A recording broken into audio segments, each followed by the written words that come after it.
hear a buzz. My guest is here, and I want to go to my guest. I hate leaving my guest waiting. So I'm going to bring him in. He's a bit early, but that's okay. We are joined with the man himself, Tim Anderson. How you doing, Tim? You doing okay this morning? I mean, I'm sorry, tonight. Yeah, evening here, yeah. I don't know what time it is where you are. You are 3 hours ahead of me. I'm in Indonesia. Okay. Yeah, it's late here too. When I was in Malaysia, it was always 2 hours, so I used to feel your pain more. But I do appreciate you being up this late, and I do appreciate you joining me. Thank you for this. Honestly. No problem. My pleasure. Always a pleasure to talk to you. I want to. There are a few stories some that you sent and some that I have. One that I am super interested in, and I guess there are two that I'm super interested in. Let's start with this right here. Let's start with ISIS. Because this is going to fold into one of your stories also.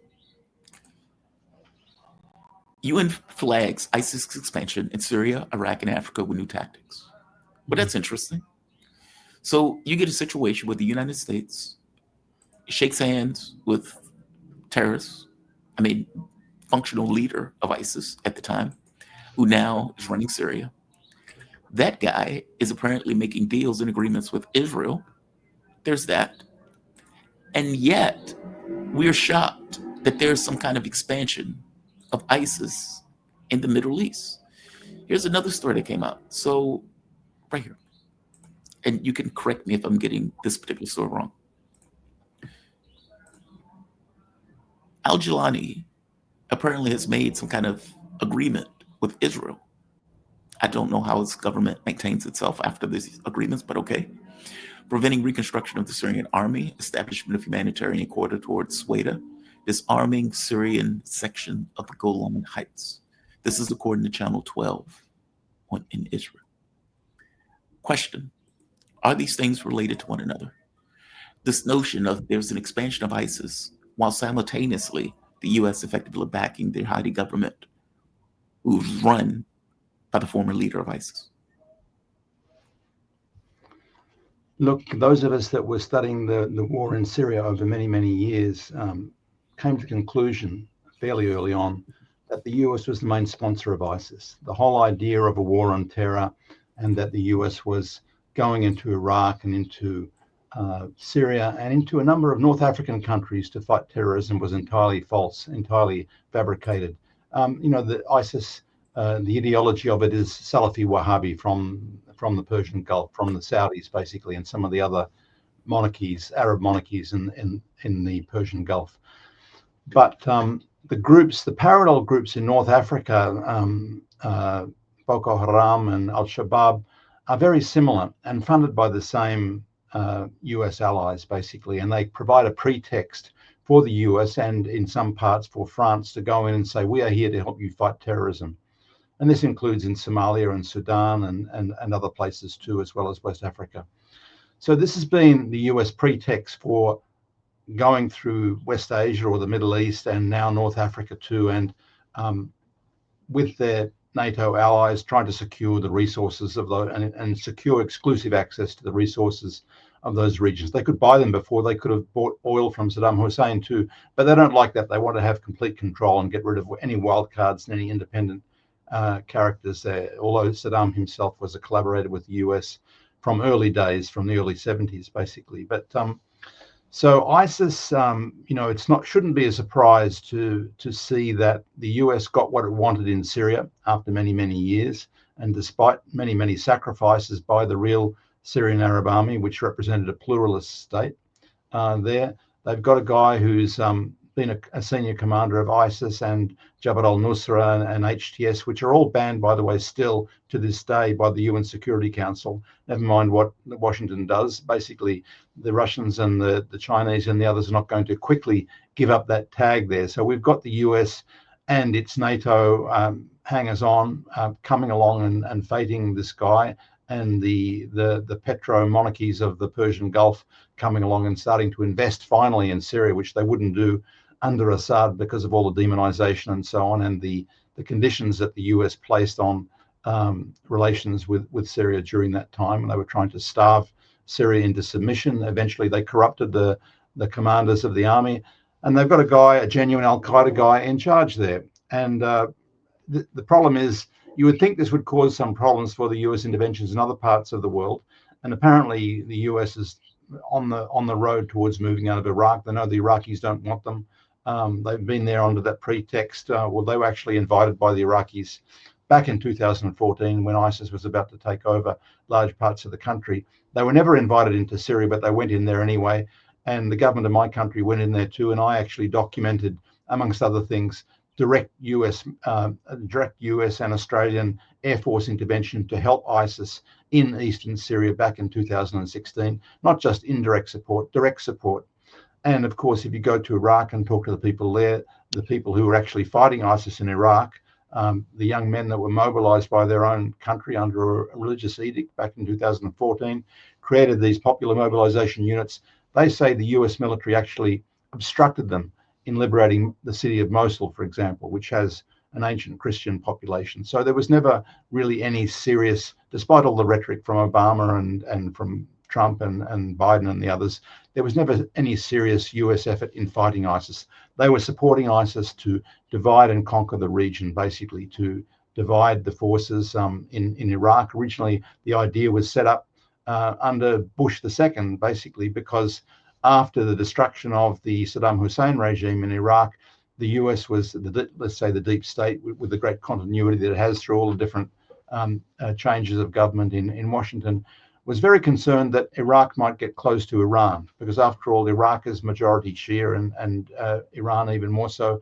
And of course, that was what was happening. So the US has maintained its occupation in Iraq for after a withdrawal, a temporary withdrawal in 2011. They came back 2014, another more than decade of occupation to try and poison the relations between Iraq and Iran, those that should be good neighbors, basically. And of course, for a while under the Assad government, Iraq had very good relationships with Syria. Now the Iraqis are horrified what's gone on in Syria. They're worried about it because they've fought these guys. They've thought they were going to be taken over by ISIS and the other similar ideology groups, Al Qaeda groups, basically with Salafi Wahhabi ideology. They fought them. They defeated them in Iraq. They're trying to get rid of the US military still, and they're very worried that what's happened in Syria may pass across to Iraq. But as I said, this is a phenomenon that you see from the northeast of Africa across to West Africa too. Still, it's a scam. It's a game that's been played to get the US and other NATO forces into those regions and try and seize control of their resources.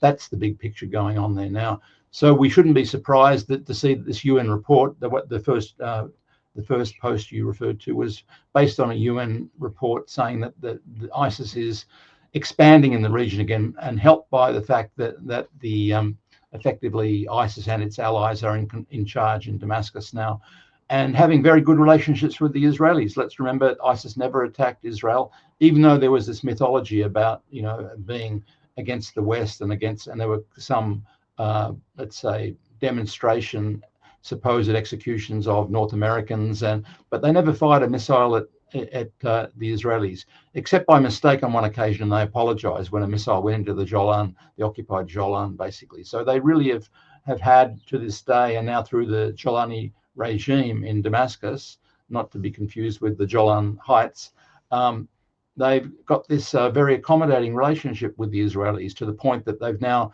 let the Israelis occupy most of South Syria, up to the point where the Israelis are in a position now where if they want to, they can go and attack Lebanon, and try and invade Lebanon from the eastern side, which they probably want to do because they believe that there are Hezbollah forces in the Bekaa Valley. And wouldn't you know it, that the Jolani, the Al-Qaeda leader in Damascus now, has said to Israel many times, our enemies are the same as you, Hezbollah and Iran. So now the board is set for an expansion of the Israeli forces with the help of ISIS and other Al-Qaeda factions that the US has been fomenting for many, many years in that region. It's a tragedy for the Syrian people. It's a big tragedy for the Lebanese people. Now they're going to have to fight Israeli troops as well as Al-Qaeda groups on their eastern flank, and the Iraqis are worried it's going to affect them too. Are the Iraqis right to worry about this? I had a friend of mine that just came from Iraq, and she pointed out that they're watching these events as they take place. But there is concern that this is going to spread into Iraq also. So, Yeah. is it fair to say you're expecting Israel and Syria to, well, Israel and the Wahhabis, these gangs of thugs that are effectively called the Syrian military, that they're going to also assist Israel in attacks on Lebanon, I guess on both sides, one from the south, one from the north? Well, their first priority, I think, is Hezbollah in Lebanon, and they've said that many times. And they've lined up the foreign fighters. They have a lot of they're not just Syrians there. There's a lot from Chechnya and the East Turkestan guys from Xinjiang in Xinjiang. China, and the Yeah. Albanians and so on. There are many thousands, tens of thousands of foreign fighters in Syria now under the command of Jolani's regime. And their first priority is to attack Hezbollah, basically, because let's remember, Hezbollah and Iran were helping the Assad government fight terrorism in Syria, fight ISIS and HTS, and in other words, they were killing their comrades in Syria. And so now's the time for revenge, and that's why they're going for people who, at least since 2011, they're not concerned about the Syrian army in earlier decades, but certainly since 2011, those who were involved with helping the army, and that means a number of people, civilians, as well as the Syrian military.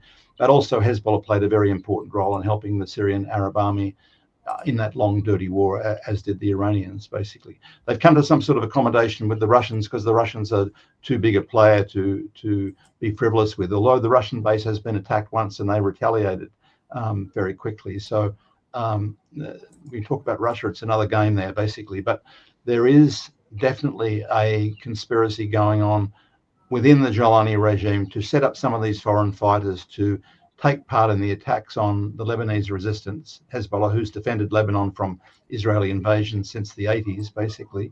And there's a coincidence of purpose with the Israelis, who are occupying much of South Syria now, to attack Hezbollah from the eastern flank, which hasn't been done before. Give me your take on something else. What do you take the Russian role in the fall of the Assad government? And this wasn't a question I was going to ask prior, but I've had people on the show that believe that Russia was intimately involved in the fall or the collapse of the Syrian government.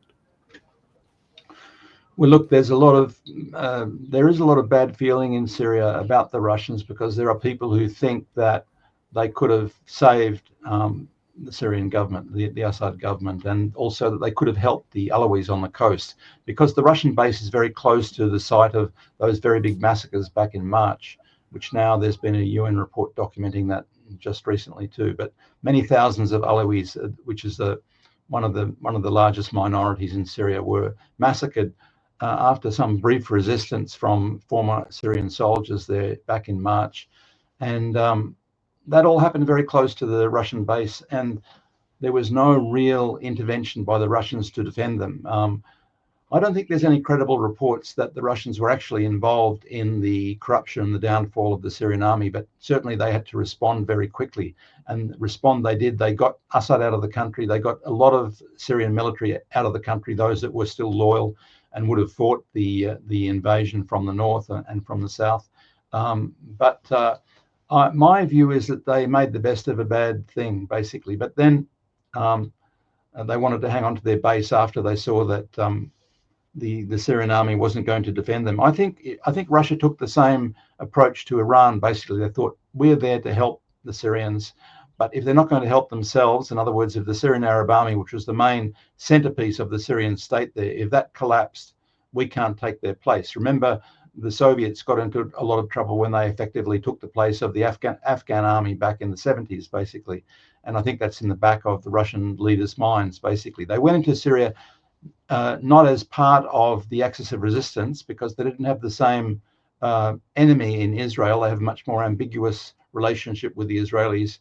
But they went in to help fight terrorism genuinely, and then they had to deal with a very difficult situation. Now, it's complicated by the fact that some members of the Russian base there did distribute some arms to Alawis to defend themselves, but then there was no follow-up to that. They said they were going to follow up. I think there were some contradictory messages going on from the Russian base at that time in coastal Syria. So there is some bad feeling that why didn't the Russians save us, and secondly, how come they didn't protect us? But I think to this day there are many thousands of Syrians still taking refuge in the Russian air base there, and what's going to happen to them I'm not sure, but Russia has been providing some limited sort of help to people under threat there, but the ambiguity of the situation has led to a lot of conspiracy theories about the Russian role and presence.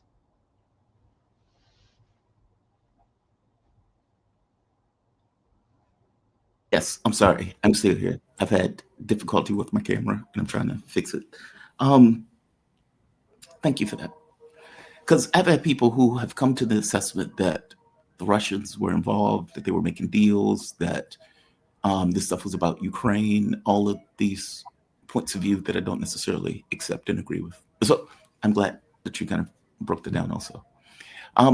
So going from Lebanon for a moment, do you believe that the political chaos that's taking place in Lebanon is directly related to this notion of creating divisions in Lebanon before any kind of attack on Lebanon, if that makes sense?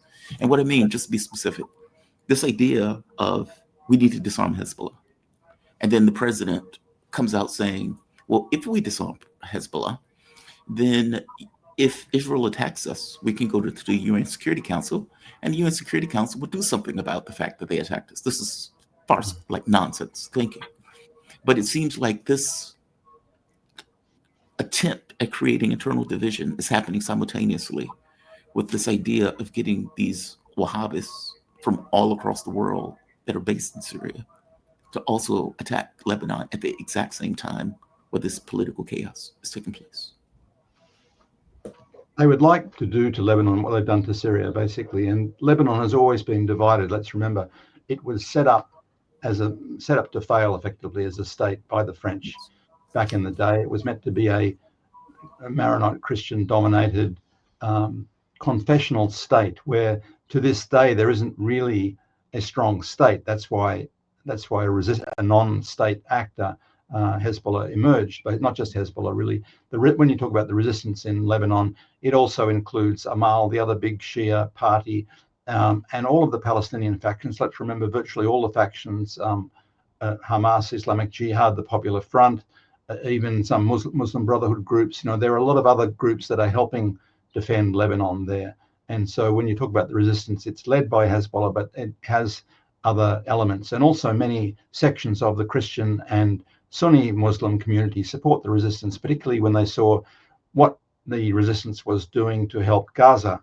And of course, the most of the resistance in Palestine, particularly in Gaza, is Sunni Muslim. So the tragedy of Gaza, but the defense of Gaza was also something which dispensed with the sectarianism that was used to try and divide Syria and Iraq, basically, because many people saw that it was really the Shia Muslims that were playing the major, including Iran, of course, that were playing the major role in helping defend the Palestinians. So, of course, since the civil war in the 70s and 80s, which was basically a Muslim versus Christian civil war, things changed a lot. And you have this group called Loyalty to the Resistance, or a resistance coalition, if you like, led by Hezbollah. But that's been the subject of a lot of political attacks over the years. And traditionally, because Lebanon doesn't really have a normal state, and it has an army that has never defended Lebanon from the Israelis. That's why Hezbollah has been doing the work that the Lebanese army wouldn't. You see, the Lebanese army didn't do anything to the Israelis when they tried to invade the south late last year. It was all the resistance factions led by Hezbollah and the Palestinian factions that paid the price of defending the country down there. And it'll be something similar if the Israelis, with Syrian help, invade the Bekaa Valley from the east, basically. So I don't think that really even though it's a dangerous situation in Syria, but the greater threat is coming from the fact that there are tens of thousands of Israeli troops in South Syria able to take advantage of that accommodating situation and invade Lebanon there. Now, the role being played by Nawaf Salam that you mentioned, the Prime Minister, not elected, by the way, it's really there's a convention there reinforced at the end of the Civil War that says the Prime Minister is always a Sunni Muslim, so from the Sunni Muslim parties. The President is always a Maronite Christian. So these things are just put into place by some sort of strange sort of consensus.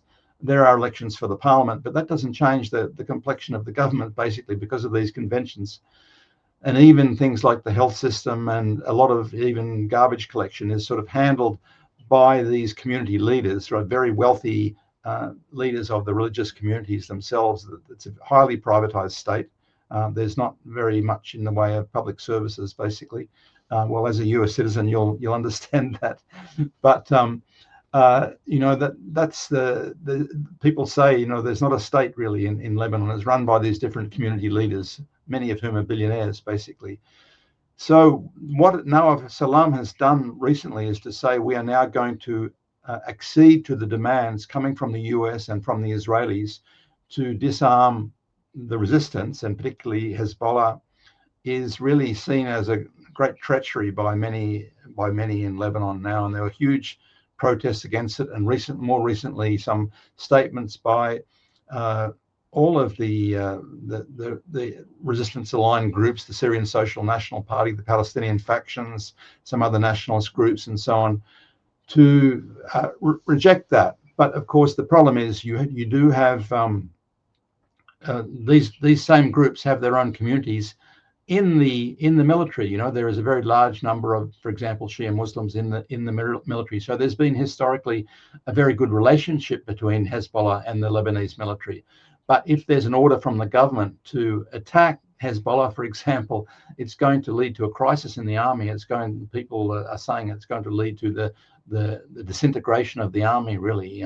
If army commanders give those orders to go in and try and take weapons from it's already happened that some soldiers have died trying to seize weapons, possibly in caches that have been booby trapped, basically. But that sort of conflict is going to lead to some sort of civil war and possible disintegration of the army. So really, it's seen as a huge act of treachery by this Prime Minister Nawaf Salam, and acceded to by President Joseph Aoun, who, in other circumstances, has been somewhat more of a centrist and somewhat more because let's remember, Hezbollah being armed is a reality which has been there for more than 4 decades in Lebanon. People have accepted it. It's been accepted by successive governments. Hezbollah has been part of those governments. The Shia parties withdrew from the deliberations of ministers when Nawaf Salam took this decision to agree to the US demands.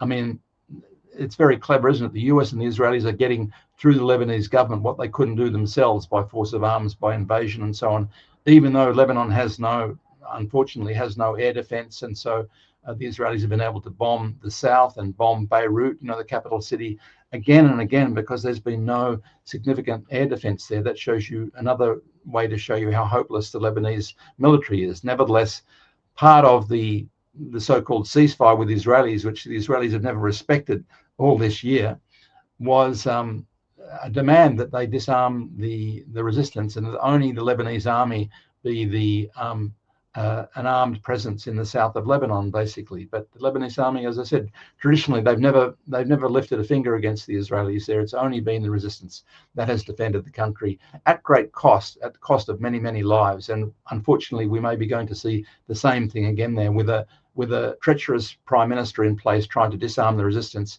as the Israelis and the Al-Qaeda groups in Syria attempt another invasion of Lebanon, this time from the eastern flank. So it's really a terrible, the prospects for Lebanon are terrible, because this attempt to try and disarm the resistance is happening at the very time when a very great threat appears to Lebanon from its eastern flank. Yeah, that's what I mean. It's so sinister. Like the way this is being organized and arranged, it's almost like chess on some level. It's like the pieces are arranged and you create internal division at the exact same time that you're effectively trying to attack. I want to hit another story with you. There are people who I actually agree with, by the way. And I'm assuming that Iran also agrees, considering the speeches that are being made and some of the, let's say, language coming out of Iran in response. there's a belief that part of the reason that Donald Trump wants to settle the issue with Ukraine is because he wants to set up an attack on Iran. Supreme Leader comes out, gives a speech, and it's only 59 seconds, so I'm going to let this play out. And I want to get your take on what he's saying and whether or not you believe that an attack on Iran is imminent. میگن آقا شعار ندید علیه آمریکا، عصبانی میشن، با شما دشمنی میکنن. اینا ظاهر بینن. این کسانی که تحلیل میکنن که چرا با آمریکا مذاکره مستقیم نمیکنید، مسائلتون حل نمیکنید، به نظر من ظاهر بینن.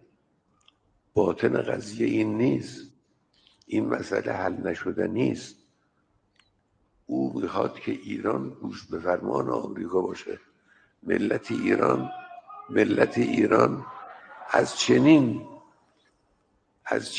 اهانت بزرگی به شدت رنجیده میشه و در مقابل اون کسانی و اون کسی که چنین توقع غلطی از ملت ایران داره با همه قدرت میسته. این کسانی He seems to have come to this kind of assessment of like, look, all of those people internally that have said, well, we should negotiate with the Americans, we should talk to the Americans, you guys are getting it wrong. Now, I've spoken to Iranians who have made a similar point, saying that part of the reason that they were willing to negotiate the first time around was because of political divisions in Iran, that you had many liberals in Iran that thought that all of the issues that were affecting Iran were specific and pertaining to this, let's say, division between the United States and Iran, that if Iran only negotiated, if they only, welcomed the Americans, that things would change. And the war made it clear that that wasn't the case, that this was actually a band of monsters, that their issue with Iran was that Iran existed as a state. It seems that he's trying to point out and hammer that point. Like, look, this is not about us making friends with the US. We have irreconcilable differences. Those differences being we breathe air and we exist. Give me your take on that. I mean, and I guess the question boils down to, do you think that the U.S. is making moves to go after Iran? There was reports the U.S. was emptying out some of their bases that were in the area. And you would think that the only reason you would do that is because you're trying to limit the amount of casualties that would take place when Iran responds to whatever attack the U.S. goes along with. Otherwise, why would they be doing it? Give me your take on this. Well, look, we've spoken about this before, that the fact that Iran is very polite the way that it carries out war. It gives people's warnings. I remember when I was flying through the Persian Gulf when the Iranians were going to retaliate against the US base in Qatar. And all the flights were stopped several hours before because the Iranians told them we're going to be firing missiles. And so they give them notice of these sorts of things. There was no surprise attack like the Israelis did on Iran, basically. But look, as far as the US is concerned, let's remember when the Iranian Revolution happened in 1979 and the students took over the US embassy, they turned it into a museum with all the paper shredders and everything like that, and they call it the Den of Spies. And you can go and visit there if you go to Iran. It's a very interesting museum. And but they never reopened relations. They cut relations with the US and they never reopened them. So there is no direct diplomatic relations. Iran is one of the very few countries.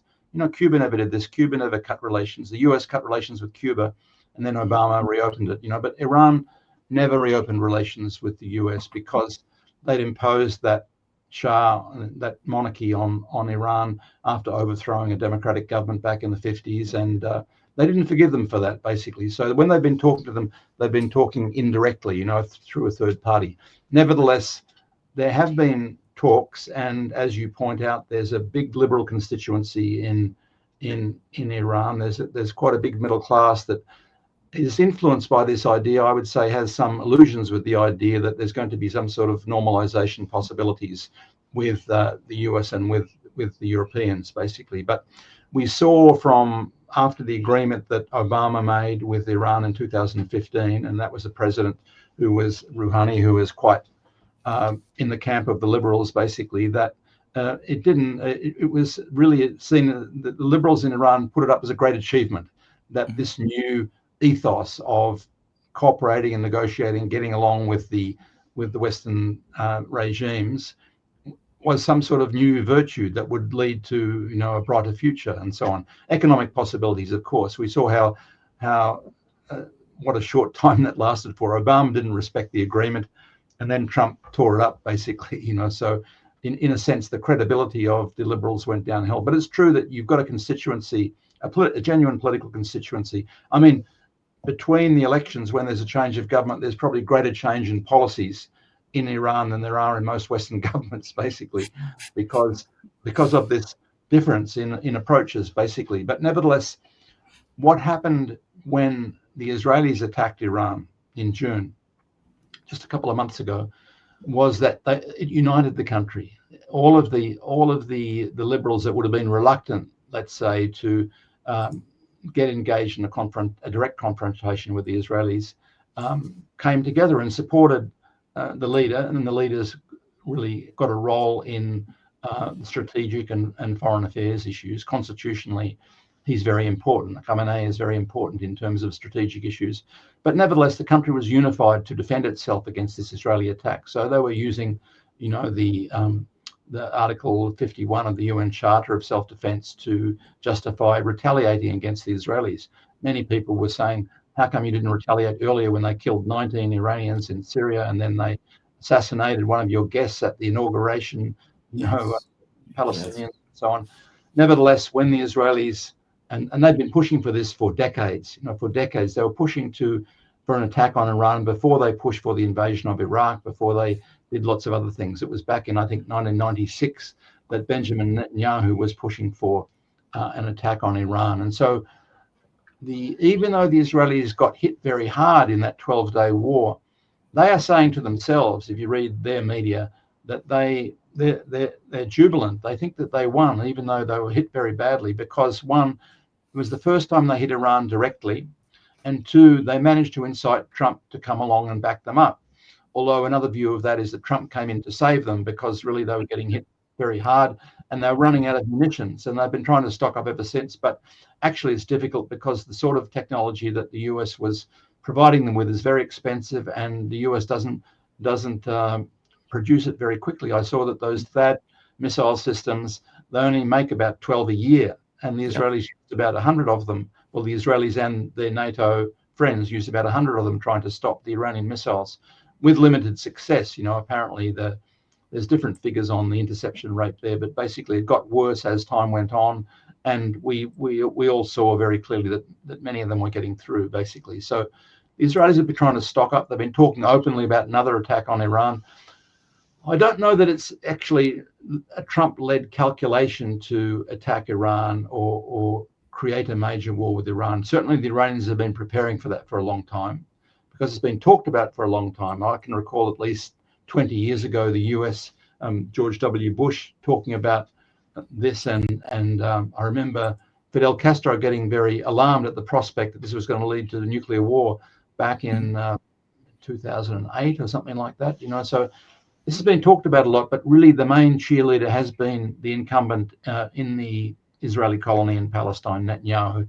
He's pushing for it. He's the main enthusiast for it. But Trump has been going along with what he wants for the most part so far. And of course, Trump has got these Zionist sponsors at home too, So I don't know really that Trump is wanting a war with Iran, because by any account, it's going to be extremely difficult. And there's not going to be any easy way to do it. The US can bomb countries, but look what happened with Yemen. They were driven away from the Red Sea, basically, because they were being exhausted. Not that the Yemenis were sinking ships, not that the Yemenis were able to defeat the US military, but they were exhausted because they were they were being chased all around the Red Sea, these aircraft carriers, and according to them, their warplanes were falling off the edge as they were doing sharp turns, in the Red Sea. One way or the other, they were losing drones. They were losing Predator drones, I think 20 of them in the end, and a couple of F-35s or warplanes. So expensive stuff. The sailors themselves were getting exhausted, so they were wanting to give them a break, basically. So effectively they Trump withdrew them from the Red Sea and sort of effectively allowed the Yemeni revolutionary government, which they stupidly call Houthi rebels. What sort of rebels have hypersonic missiles and I this know. type of they've been running most of the country for more than 10 years. But because of the immense capacity the US has to control media and communications and ideological development, there's still, everyone's calling them Houthi rebels, but no, they're a revolutionary government in Sana'a. I visited them there. They're very impressive. They're still shooting those missiles at the Israeli regime, and the Israelis are retaliating there. Of course, Yemen is one other state in the region that's coordinating with Iran now in this so-called axis of resistance. And they're playing an important role, really, because they're harassing the Israelis in the same way that they were harassing the US Navy. Basically, they're forcing the colonists into the bomb shelters with the missiles that they're sending into infrastructure and the airport there. So they're an important part of this regional war that's going on there. It's really, I've been saying this for probably 10 years. There's a single war going on in that region. It's one war. The US is the chief architect of it. The important players are the Saudis, the Israelis, the ISIS, various Al-Qaeda groups and so on. But this is the single US war against the region to try and control or recolonize the entire region. And they're having a little bit of success, but they're also having some failures. And of course, one of their failures was with Yemen. Another one was with Iran. Basically, I think they will attack. I think the Israelis will try and build up their weapon supply so they can attack Iran again. They're going to get hit even harder this time. We know that the Iranians are leading the game in missile technology in the region, basically. And so it's going to be, I'm not sure, that they're fooling themselves really about what they're going to gain from this. They can kill people, just like the US can kill people with air power, but they're going to get hit very, very hard when they attack. I say when because it's almost a certainty. They're talking about it. Iran really has a great justification for a preemptive strike on the Israelis, but it doesn't seem to be their style. It didn't stop the Israelis talking about preemption. It didn't stop the US and Britain talking about preemption with Iraq and so on. The Iranians have a much better pretext for that because the Israelis are openly talking about hitting them again. Anyway, it may be that the Iranians wait, but they'll come back with more this time, and they've got friends who are helping them with resources. The Russians and the Iranians are not, and the Chinese, are not going to get directly involved, but they are supplying them with resources by which the Iranians can defend themselves, and they're a formidable force, Iran. But unfortunately, I think we're going to see another war like the 12-day war. I don't know how long it will last, but I think it's a fairly good chance that there won't be much left of the Israeli military at the end of it, which is the good news. Yeah, but that's the part that confuses me. So is the thinking, because when I think this out, when I think through this, I have to come away with an assessment that the side that's attacking wants to win, whatever win means, meaning you have a military objective, you want to accomplish your military objective, and your actions are to further whatever that objective is. Okay. Israel can't beat Iran. It just can't. I mean, you can nuke it.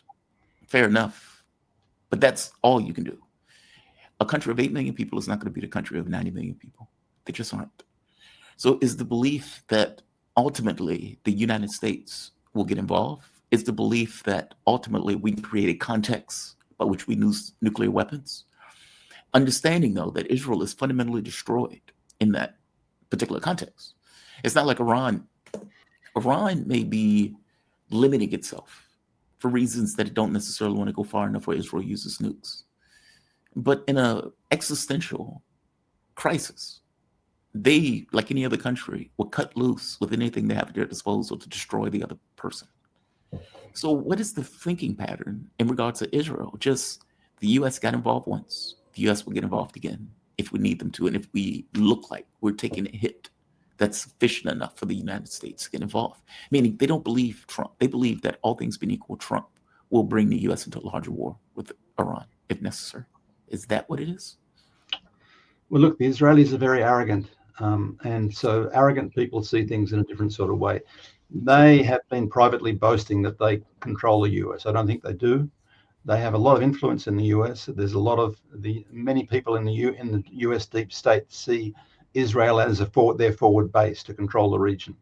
So there's the problem there. From the Iranian point of view, I think it's important to remember the Iranians have been cautious in many respects because they see that if they respond to the Israelis in such a way that poses an existential threat to the Israeli colony, that the US may intervene there. So Iran has been preparing for a war with the US for a very long time. That's why its capacity is enormous at the moment, basically. But they don't want to get involved in one because, of course, it's unpredictable and no one knows what extent of damage is going to be there. But they've been stocking up for and developing their domestic technology for that reason. But they would do all things to try and avoid it. So there's the problem too with the retaliation against the Israelis. In many respects, the Iranian retaliation has been measured because they're trying to establish a type of deterrence equation, which doesn't seem to work because the Israelis are too arrogant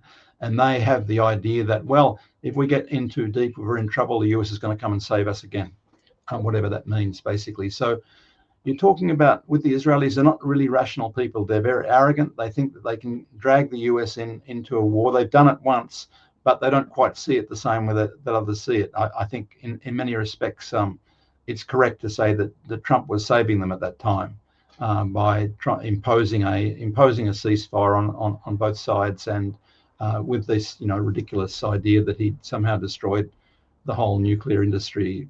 That was always a pretext anyway.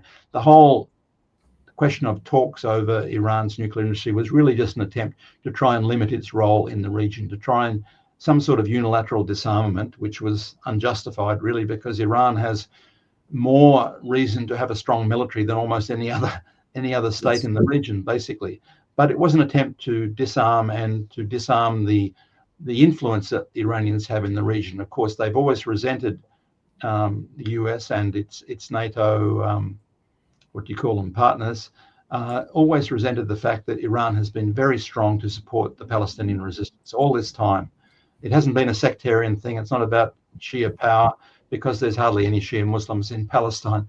But Iran has been the major supporter of the Palestinian resistance. And of course, the independent resistance in Iraq and the independent state that used to exist in Syria. And to some extent, some other elements in the region, including now the revolutionary government in Yemen, which has not necessarily very strong material support because actually the Yemenis have been buying their fuel from the enemy, from the Emiratis, for example. That's been coming to Yemen until the Israelis bombed Ras Isa and Hodeidah port and so on. To diffuse the sort of the accusations of Iranian involvement, the Yemenis decided to buy fuel from the enemy, basically, and that was going through private companies too. There's actually been also quite a bit of business across the front lines in the areas that are still occupied in Yemen, and most of it's under the control of the revolutionary government. But there is quite a deal of commerce going on between private companies. And the recent bombing, if you saw it by the Israelis, was of a big petrol station in Sana'a and some other installations. Well, because really it's been private companies that have been running the energy sector and the petroleum sector in Yemen, basically. And also the Israelis and the US don't have very good intelligence on Yemen. They had much better intelligence on Lebanon, but they haven't been able to infiltrate Yemen to the same degree to know where their stockpiles are. I believe the Iranians did help them with developing underground capacity to store their new generation weapons that they've developed there, which aren't in the scale of the Iranian arsenal, but nevertheless some very important weapons like the Palestine 2 missile, which they keep using against the Israelis, basically. But the Israelis haven't been able to locate or do much damage to that, and so therefore the capacity of the Yemenis to respond to the Israelis is really undiminished. But they're able to kill people. They're able to hit civilian infrastructure and a petrol station, which is the big fireworks one you just showed, basically. Yeah. But Yemen has this tremendous determination, tremendous identification with the Palestinian people. They really see them as their own people, basically, and they don't hesitate. They just take it as a moral imperative that they have to respond immediately. That they're looking to see, for example, at the moment, whether there was any US involvement in the recent attacks on Yemen, and they say they will retaliate immediately against any US assets if the US was involved in that, and not just the Israelis. Right. And I think Ansar Allah is getting this right. I think Iran is getting this wrong. We can move to Yemen, but I do want to hit the Iran thing one more time. Do they understand? I don't mean this poorly. Do they understand this strategy at work, this pecking away? Like, if you remember, immediately as the war was going on, as it was coming to its conclusion, Israel said, we want to use the Lebanese model on Iran. Effectively, we want to peck them to death. We want to stop, refill, reload, do it again. Stop, reload, do it again. And if Iran is taking this point of view of, okay, we'll stop because the Israelis stopped, that's a failed point of view. None of that is going to prevent the Israelis from continuously hitting them. And even in the context of a ceasefire, it didn't stop the United States from getting involved. I understand what you're saying, and I understand the threat. But in every situation, everything that they've done in order to avoid a threat has only made it worse. I don't, like, surely the government is aware of this, so I'm not trying to say the government is oblivious to it. Ayatollah seems to be perfectly aware of it, and his speeches tend to make that point very clear. Pezeshkian and the reformist government, less so. What I'm trying to get at is, I understand this want for peace. I get it. But that want for peace is being used and weaponized by their opposition in order to chip away at Iran. Iran can only make missiles so fast. If the US continuously supplies Israel with missiles every time there's a pause, what does it mean for Iran's missile supply? If you're given them multiple opportunities to go after your decision-making centers, what does it mean in regards to the casualties that they're going to take on this? And then they would say, we don't even want a nuclear missile. Like, some of this confuses me, if I'm being bluntly honest, because in every other strategy that has taken place where pacifism or reticence has been looked at as weakness, Iran has done this multiple times. If you remember when they had that first attack, Iran let it go. They did a theatrical thing. Then they attacked Israel after Israel attacked them with a little bit more oomph, but it was still kind of like, hey, we don't want a war. We don't want to get involved. And Israel looked at this as, okay, they're weak, so we need to hit them again. And then they did hit them again, and Iran responded. But Iran did lose like 900 people in that exchange. Whereas for them, they wanted to have a sanctified war. Israel is going to hit them again. And if there's a pause, we'll hit them again after that. I guess I'm saying, at what point does Iran get this? That this is not about nukes. It's not about anything else. It's about their existence. Give me your thoughts, and we can move on to Yemen after this. Yeah, you have a good point there. But let's remember that when people go to war, it's easy for outsiders who are not responsible for the consequences to say, you should have done this, because the people who are responsible are going to have to wear the cost of their actions, basically. Agreed. You have a lot of people in Iran who don't want to be engaged in a war unnecessarily. You notice that the pretext that Iran and Yemen use is rather different at the moment. That Iran, up until now, because the military leaders have been saying recently some things that are pushing the envelope a little bit. Up until now, they've been relying on this self-defense right under Article 51 of the UN Charter, right? They haven't gone much beyond that. The Yemenis, on the other hand, have been citing, to back up their moral convictions and why they respond to the Israelis and why they imposed a naval blockade on the Israelis, to say that there is an obligation in international law under the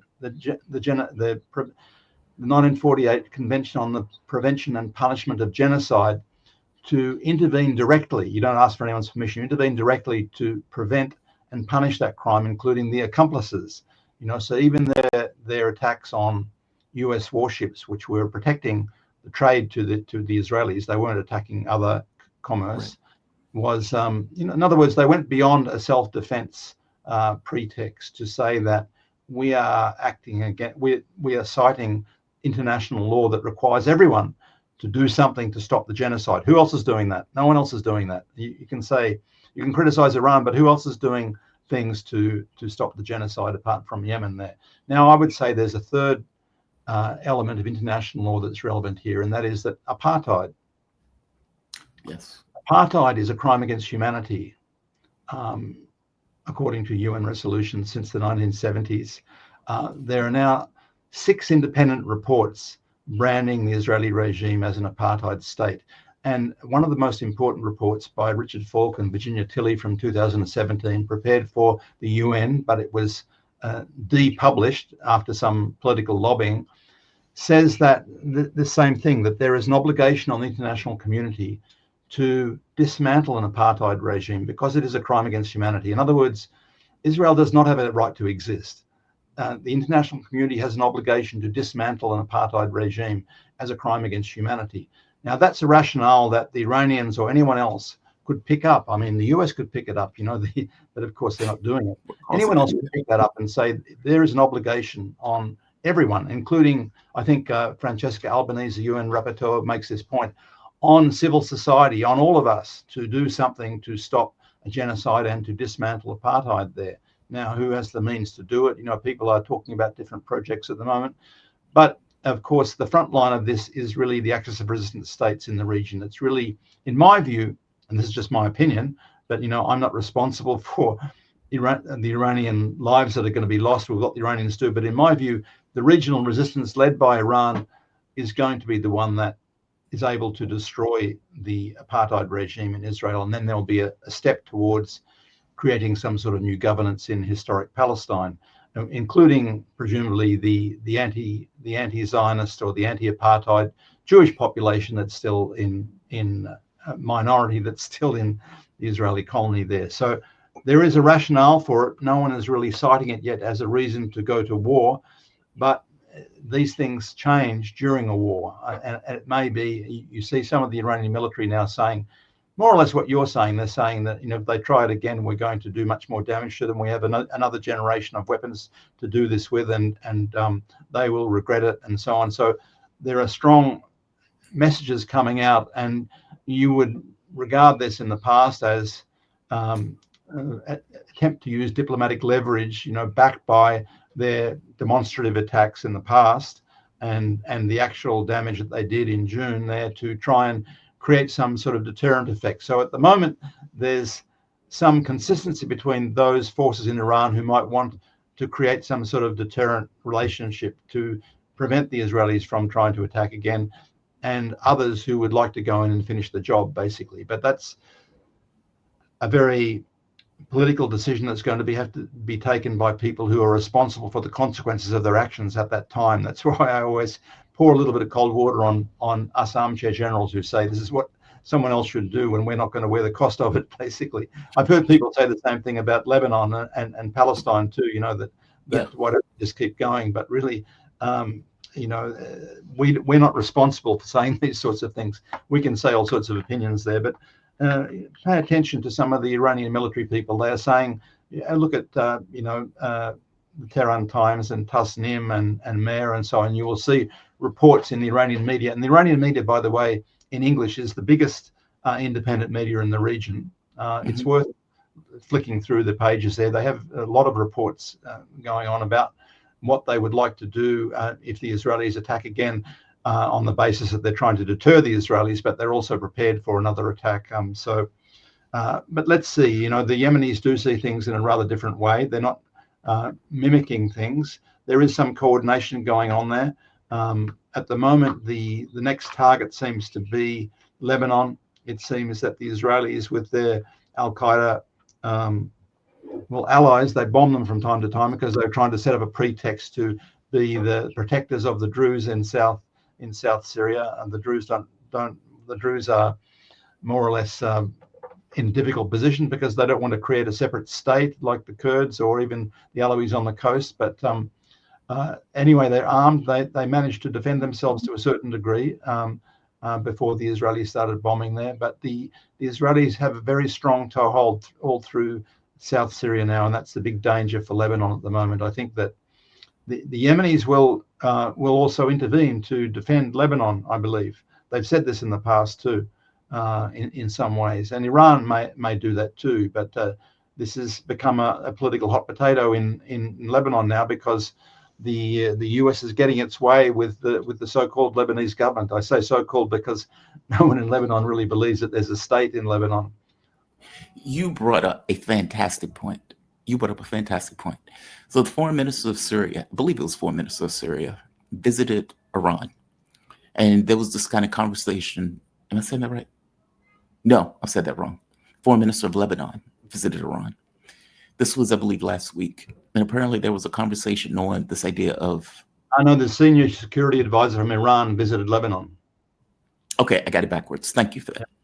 Yep. And in that conversation, it took place last week, so it's kind of on the outskirts of my memory. Yep. In that conversation, apparently, Iran made their point of view very clear about what they were trying to do with regards to Hezbollah. My question is, would Iran back that up with force, if necessary? They won't use force. I'm super curious about that, by the way. They won't use force against the Lebanese government, but they are still assisting the resistance in Lebanon, as they always have done. A friend said to me when I was in Lebanon 2 months ago that there are many Iranian advisors in Lebanon helping Hezbollah rebuild its capacity there, its military capacity. So it's never been any secret that the Iranians have been funding and training and helping the Lebanese with their technology. Previously, they were helping the Syrians build the weapons, and then the Syrians would ship them to Lebanon. That route has been cut off, but there are new mechanisms being created to help fund Hezbollah and to rebuild Hezbollah in Lebanon. So they are aware of this threat from the Israelis coming from the Syrian side.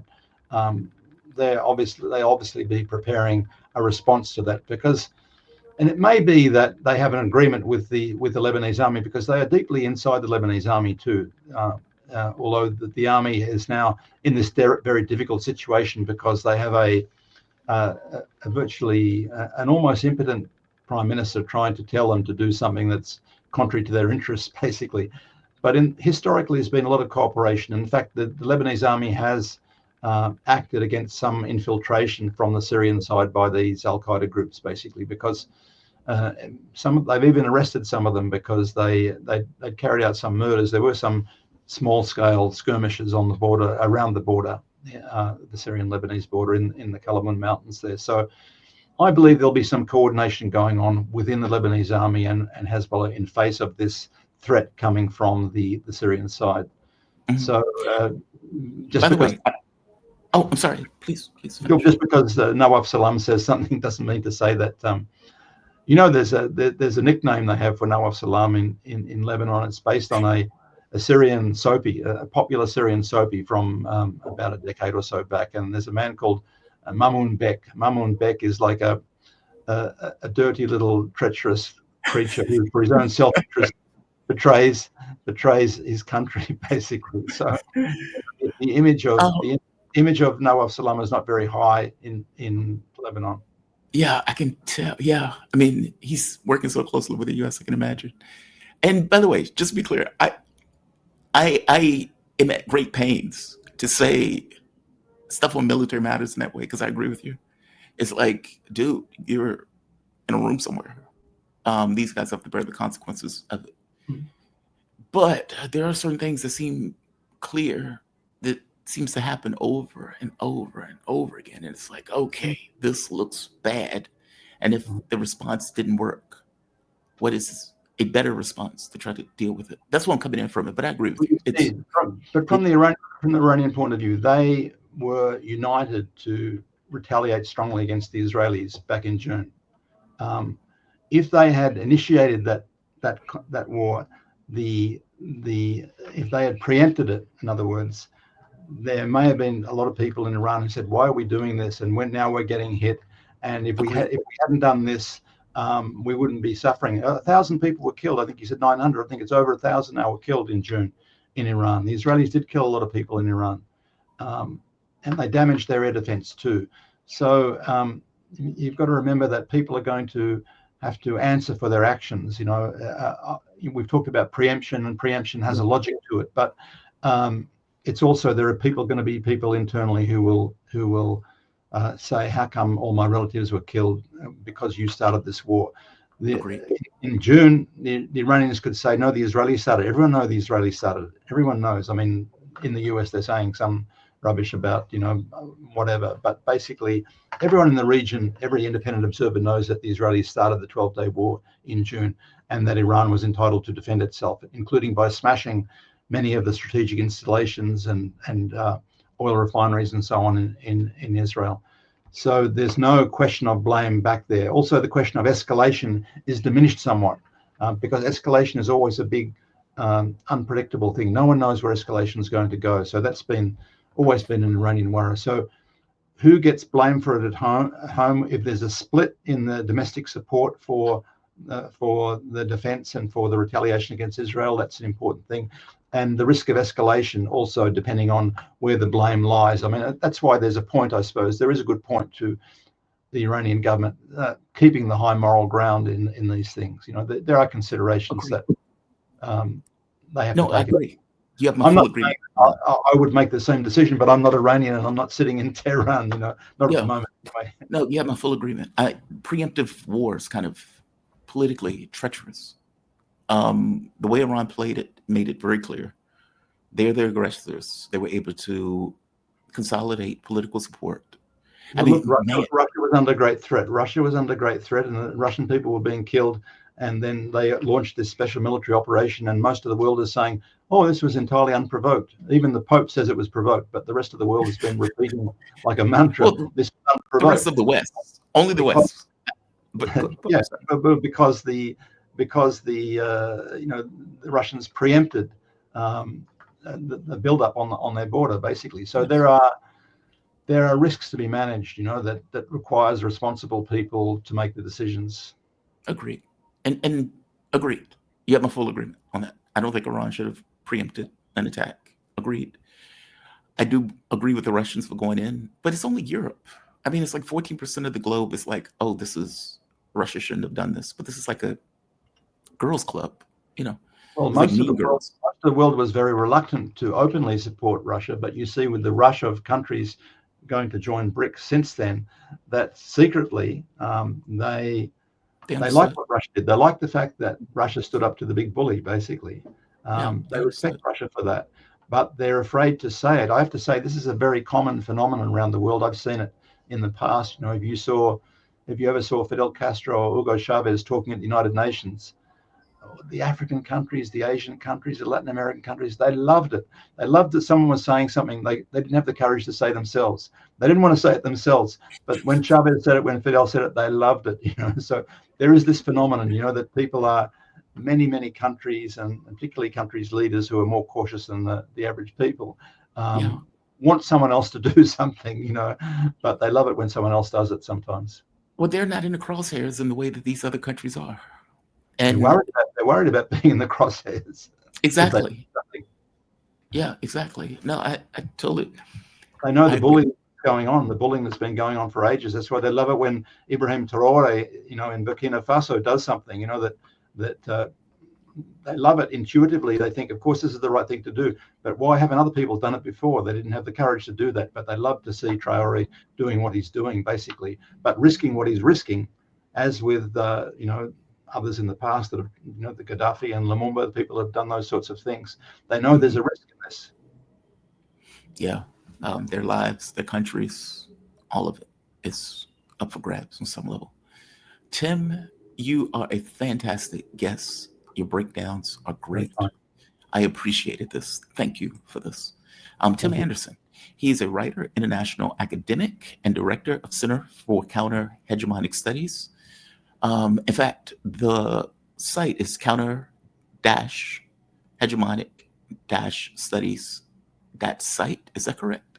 SITE, that's right, yeah. Yeah, okay. Tim, thank you for this, man. I always appreciate it. You have a fantastic night, okay? Sure. Have a good one. Be safe. All right, Tim is awesome. I apologize for my camera. I had to replace it in the middle of the interview. Hashtag problems. I tried for a new mic. I tried for a new camera. Both of those things failed miserably. I will try that camera again, and I will try the settings to see if I can get something to actually work on that. Tim is fantastic. Tim is